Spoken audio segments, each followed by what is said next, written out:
Well, let's get into the major stories as the papers tell them, and we'll be starting with the Daily Graphic newspaper.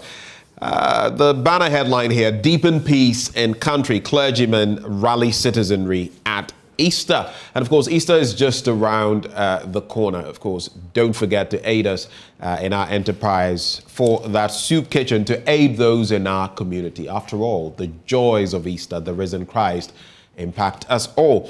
But in this story, 6 clergymen have called on Ghanaians to use the celebration of Easter to reconcile with one another, irrespective of the issues or differences they may have, in order to deepen the peace in the country. The men of God said reconciliation was critical in building a cohesive society, which is key to bringing about development and harmony among families and people. They said Easter was about reconciliation, forgiveness, giving, peace and love, hence the need for Ghanaians to imbibe those virtues, especially around Easter and beyond. They were also unanimous in condemning the carnage on the roads and called for a renewed mindset to stop the carnage. They in separate messages called on the Daily Graphic. They are the General Secretary of the Christian Council of Ghana, Reverend Dr. Cyril Fayose, the moderator of the Global Evangelical Church, Right Reverend Prosper Samuel Jomenu, the President of the Ghana Pentecostal and Charismatic Council, Reverend Professor Paul Frimpong Manso, the Presiding Bishop of the AME Zion Church,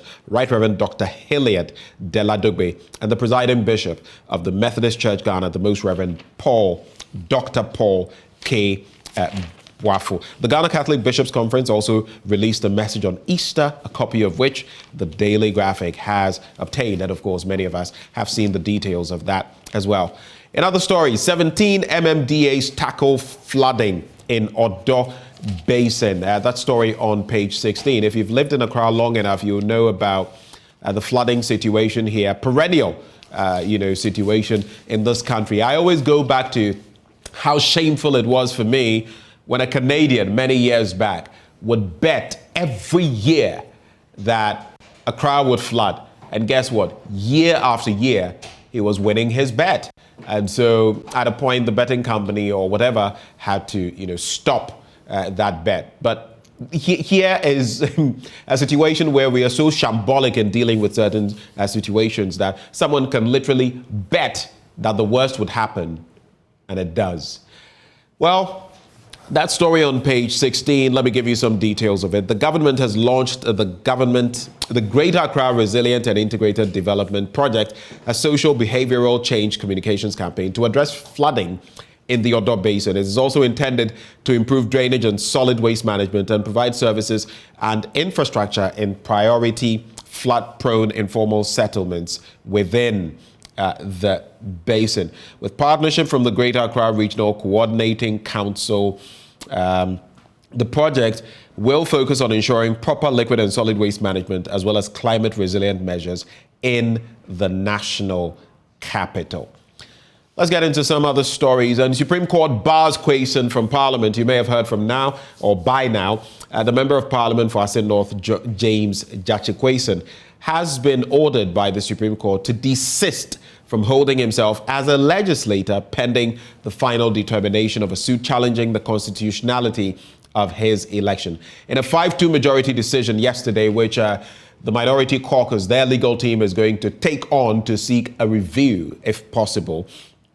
In that decision, the highest court of the land upheld an injunction application by a constituent of Assin North, Michael Ankoma Nimfa, who won a judgment at the Cape Coast High Court nullifying Mr. Quayson's election on the basis that the MP held Canadian citizenship at the time he filed to contest the seat.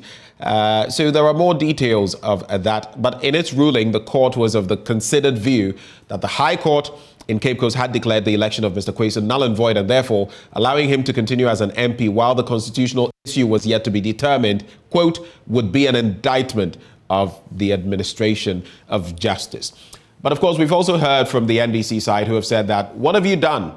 Shambolic, egregious, because as of now, the people of Assin North don't have representation. What happens to them? So that issue is also in question. But the substantive issue, which borders on the constitutionality of his election, is yet to be determined. There are issues surrounding that. The substantive issue is still at the apex court. And when that ruling is delivered, that is when the minority feels that the Electoral Commission can go ahead to ask for a by-election, without which they cannot do that. But the Attorney General, Godfred Yeboah-Dame, speaking yesterday, said the road was clear. The EC had the green light. How are things going to pan out? Mind you, we've also heard from the likes of North MP, Samuel Okudzato-Ablakwa, who says his party should learn from the way the NPP is carrying out this activity, this campaign, if you like, in terms of the Assin North Member of Parliament, and pay them, well, you could say tit for tat when it comes to the three others who have been cited for, staying out of Parliament for 15 times within a certain period. So we'll see how those dynamics shape out. On page 17, more politics. Let's continue to sacrifice for a better country. 5 parties urge the citizenry. I'm talking about the NDC, the CPP, the PNC, the PPP, and the NDP. Apiate temporary structures at roofing level. We've seen some images. Supreme Court bars Quayson from Parliament, and LEAP beneficiaries to receive $42 million World Bank support.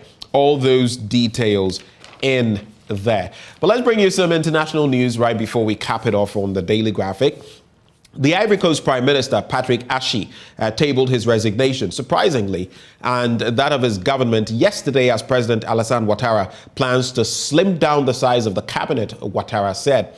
Now, Ouattara said he would reduce the government to around 30 ministers from the current 41, with new appointments to be made next week to govern the world's top cocoa producer. The president is expected to address a joint session of the West African country's parliament on April 19, as government spokesperson told Reuters. I just want his take on a slimmer cabinet. He says here, a slimmer cabinet will be more efficient and in tune with the global economic climate. And I ask myself on the back of this development, how about Ghana? I mean, sometimes we talk about the fact that in more developed democracies, jurisdictions, they can afford to have fewer people at post, whether cabinet or essentially the raft of or the long haul when it comes to ministers. In the US, look at their secretaries of state. How many are there? Look at the size of the United States. Then you come to a little country like Ghana, and you look at the number of ministers we have. We have 16 regions, so 16 regional ministers. In some instances, we have had deputies. Then there are the substantive ministers, deputies here and there. I mean, this is one matter that I feel we ought to cure, and speedily, because yes, it is a drain on our coffers when we create jobs. Well, it doesn't matter which administration is in power, NDC or NPP. The NDC, time without number, has said that they could have scaled down more if they were in power now. But even the numbers we've seen under the NDC are questionable. Why do we need so many ministers? Why? Why do we need so many ministers? What work do they do? A lot of the ministries could be fused together, but we intentionally, and I'm saying it without fear of anybody, we intentionally create divisions because guess what? We want to create work, jobs for the boys and girls. At the same time, our country is bleeding.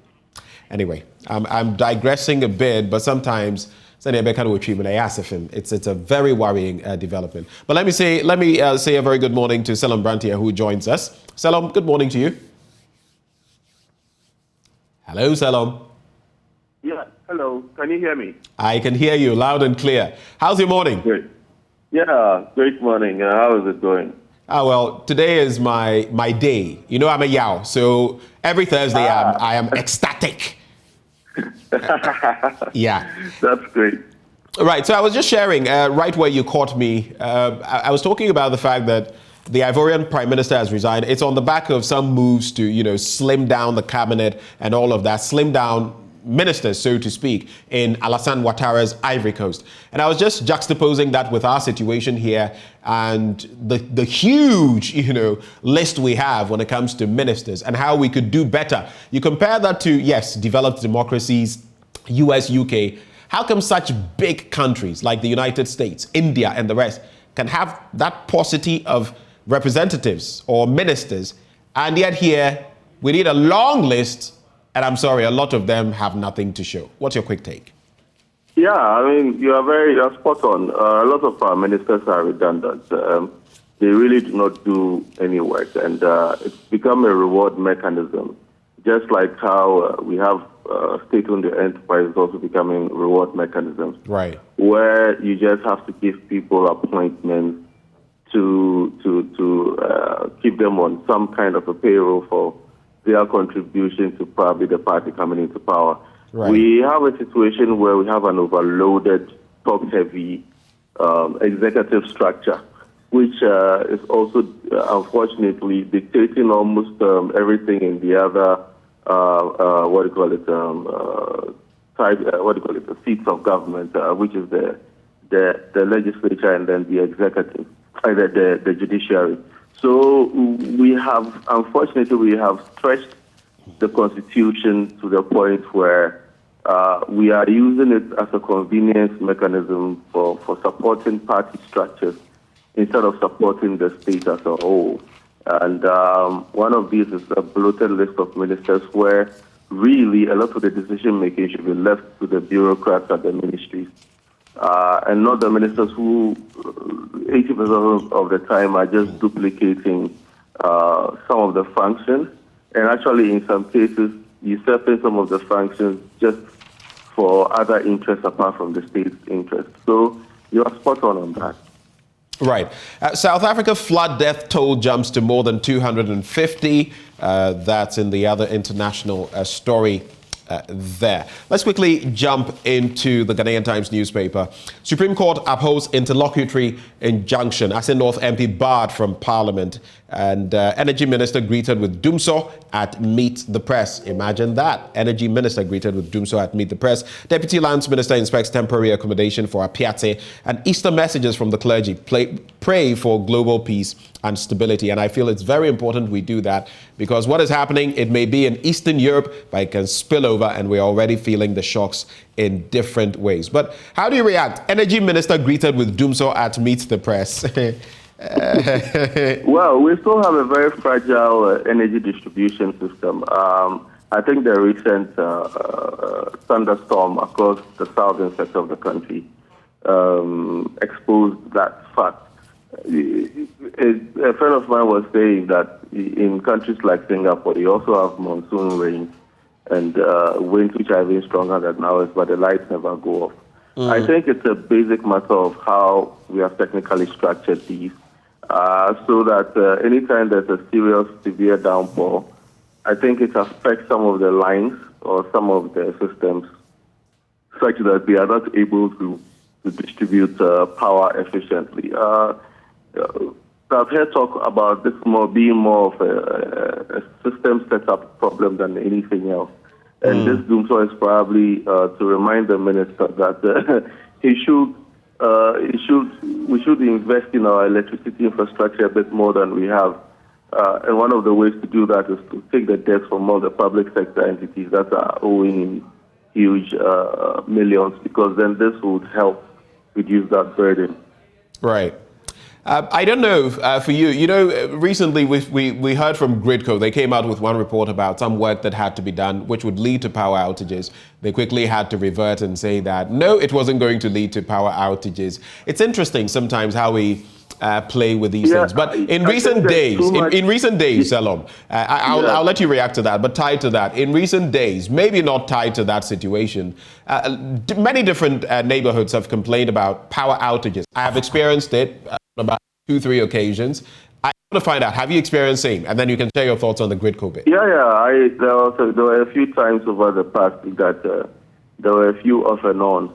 Right. Just go off and then to come back and then go off very quickly and come back again. That's why it gets even problematic, more problematic, because if you're not at home, your gadgets will just be going on and off. Flashes for a second.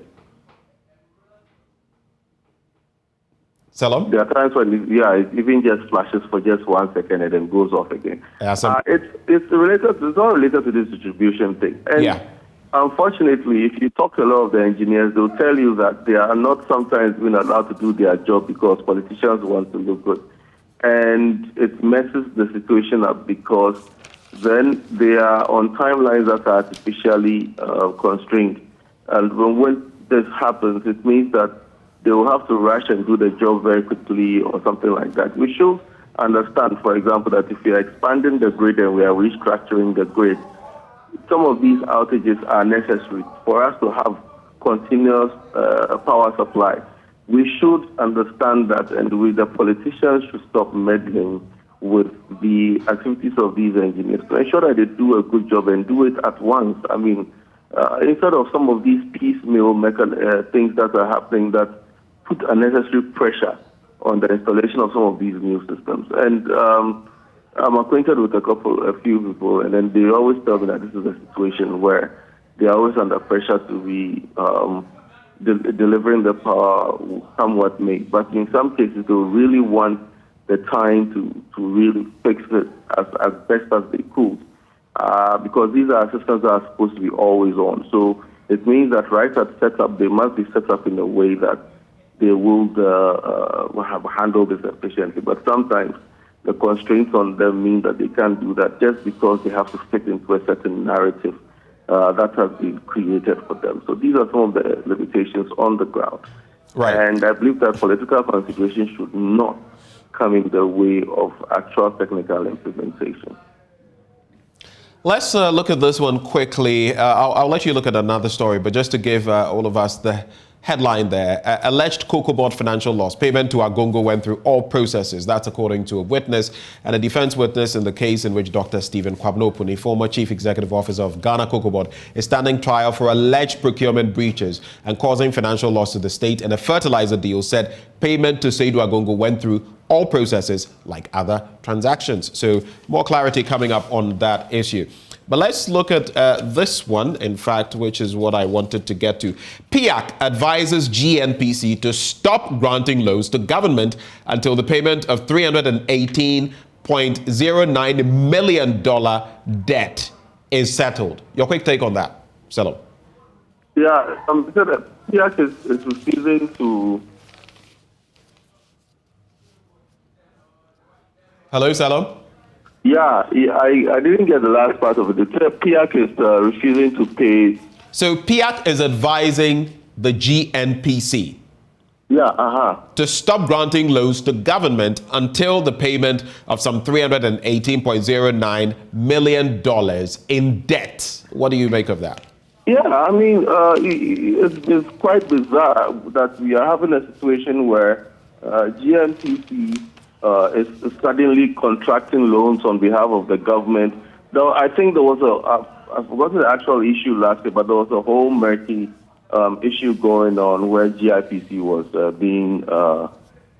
standing as security for the government with regard to some loans. I've forgotten the details exactly, but there was something bizarre going on like that. And I think that GNPC is steadily becoming a loss-making mechanism. I think that over the past couple of years or so, they've been making steady losses. And this is not what this company was built for. You would remember, I don't know if you will, a very long time ago that the former CEO then, Mr. Chikata, was even sent to jail with regards certain transactions at the GNPC back then. And to think that now we rather have it ballooning into these huge levels of debt and doing some of the same things that Mr. Chikata was jailed for, but even at larger scale, then it means that we really are refusing to learn, and we are just using this organization as a mechanism just to get more free money that cannot be scrutinized. And I don't think even the workers in GNPC will be happy with a lot of these developments, because the technical people in there who are trying their best to do the right things and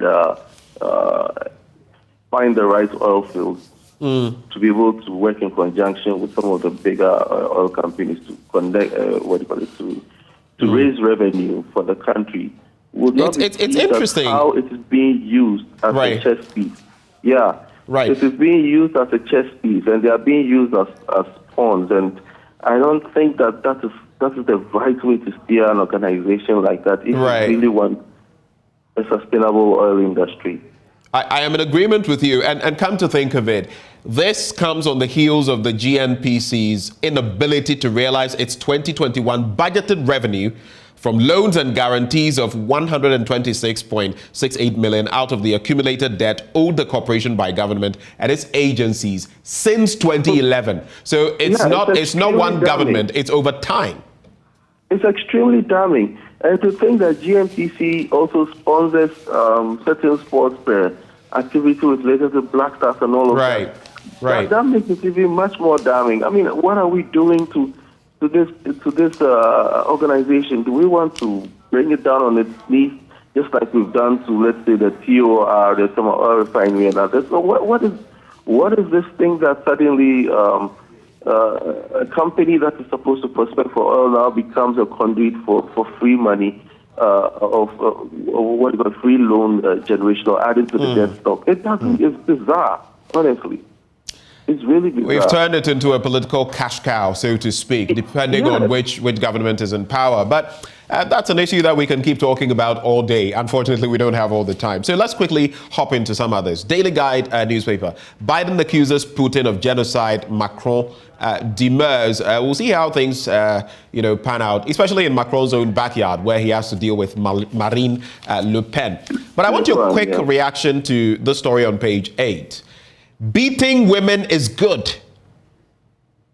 I am not saying that, but interestingly, Osinachi's husband tells son, beating women is good. This horrified me.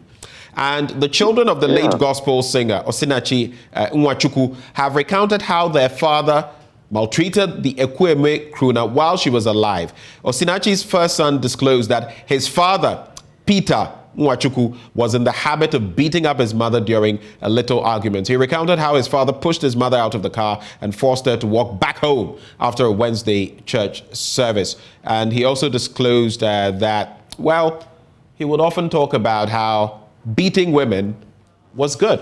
I think we need a real, I'm not going to be, I'm not going to mince words on this one, but while in other countries, maybe more refined democracies, they have better regulation when it comes to abuse, especially in our part of the world and maybe other parts of the world as well.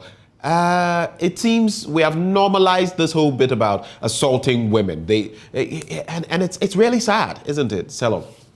Yeah, absolutely. I don't think any man will raise his daughter up to become a punching bag, or for her to be a vessel through which you should unleash your anger on.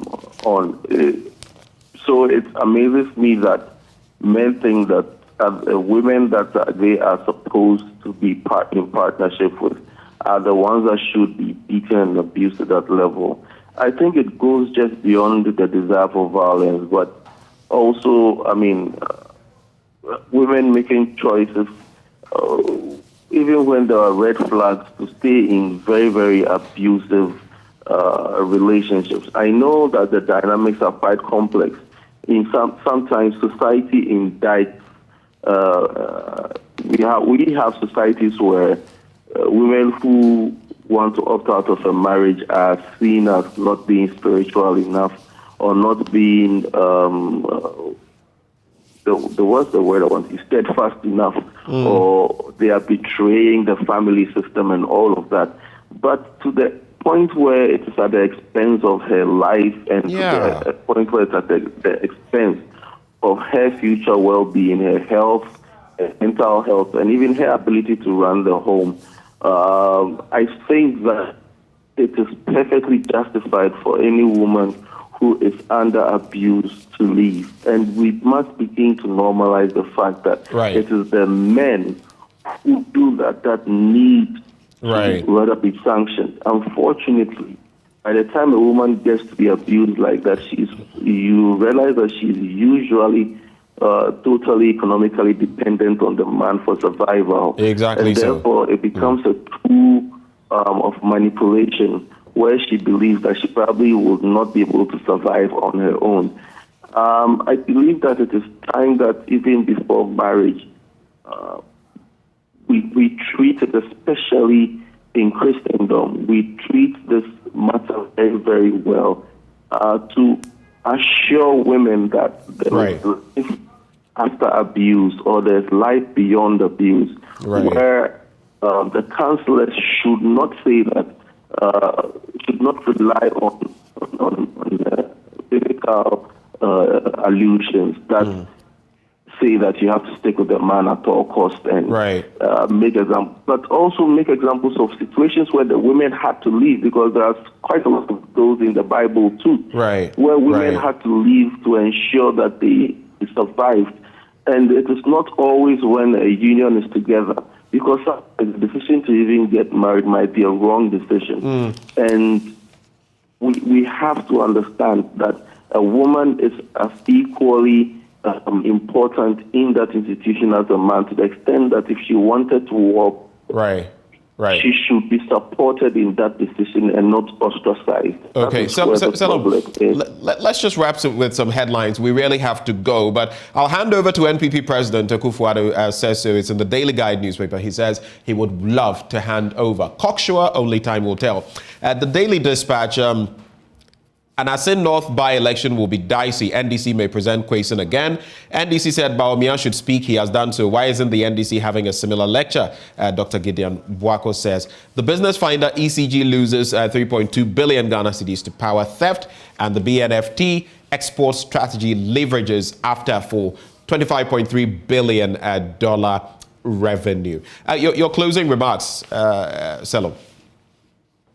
Well, there's so much going on in a lot of areas right now, but I still believe that in Ghana right now, we still are at a point where we are questioning really what a lot of our state-owned entities are, why we are always having such bizarre losses. And the president's assurance about handing over to another MPP president will not materialize for him if the state of things are still currently how they are, where there is very little accountability to the people of Ghana for all the excesses that seem to be popping up daily. And now there's almost even fatigue about it, which means that we don't even see that as a marker anymore for good governance, and that is very shameful that is happening under this government. Right.